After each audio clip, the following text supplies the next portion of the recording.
அனைவருக்கும் இனிய வணக்கம். அன்பின் ஆன்மீகத்திற்கு உங்களை அன்புடன் வரவேற்கிறோம். இன்றைய பதிவில் பழனிமலை முருகன் திருக்கோயிலில் நடைபெற இருக்கிற 2025ஆம் ஆண்டிற்கான கார்த்திகை தீப திருவிழா குறித்த தகவல்களை நம்ம தொடர்ந்து பார்க்கலாம். அதற்கு முன்பாக அன்பின் ஆன்மீகத்திற்கு சப்ஸ்கிரைப் செய்து ஆதரவு அளிக்குமாறு அன்புடன் கேட்டுக்கொள்கிறோம். முருகப்பெருமானோட அறுபடை வீடுகளில் 3ஆம் படை வீடாக இருக்கக்கூடியது பழனி அருள்மிகு தண்டாயுதபாணி சுவாமி திருக்கோயில்.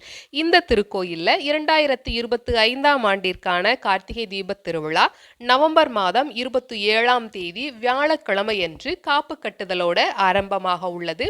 நவம்பர் 27ஆம் தேதி சாயரட்சை பூஜையில காப்பு கட்டுதலோட இந்த நிகழ்வு ஆரம்பமாவதை முன்னிட்டு திருக்கார்த்திகை தீப திருநாள் வரைக்குமே தினசரி மாலை 6:30 மணிக்கு சண்முக அர்ச்சனையும் சண்முகருக்கு தீபாராதனையும் நடைபெற உள்ளது. டிசம்பர் மாதம் 2ஆம் தேதி செவ்வாய்க்கிழமையன்று மலை கோயில்ல பரணி தீபம் ஏற்றக்கூடிய நிகழ்ச்சி நடைபெற உள்ளது.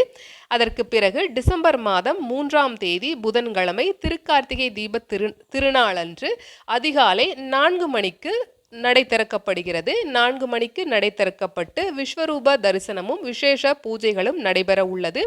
அன்று மாலை 4 மணிக்கு சாயரட்சை பூஜையும் நடைபெற உள்ளது. திருக்கார்த்திகை தீப திருநாளன்று மாலை 4:45 அருள்மிகு சின்னக்குமார தங்கமயில் வாகனத்தில் எழுந்தருளுகிறாரு.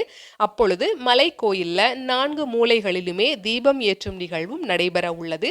அதற்கு பிறகு மாலை 6 மணிக்கு திருக்கார்த்திகை தீபம் ஏற்றப்பட்டு சொக்கப்பனை கொளுத்தப்படும் நிகழ்வும் நடைபெற உள்ளது.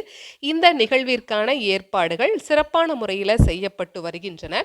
அது மட்டுமல்லாமல் பழனி முருகப்பெருமான் கோயிலோட உப கோவில்களாக இருக்கக்கூடிய திரு ஆவினன்குடி, பெரியநாயகி அம்மன் கோயில், பூம்பாறை முருகன் கோயில்கள்லையுமே திருக்கார்த்திகை தீபம் ஏற்றக்கூடிய நிகழ்வு சிறப்பாக நடைபெறும் அப்படின்னு சொல்லியிருக்காங்க.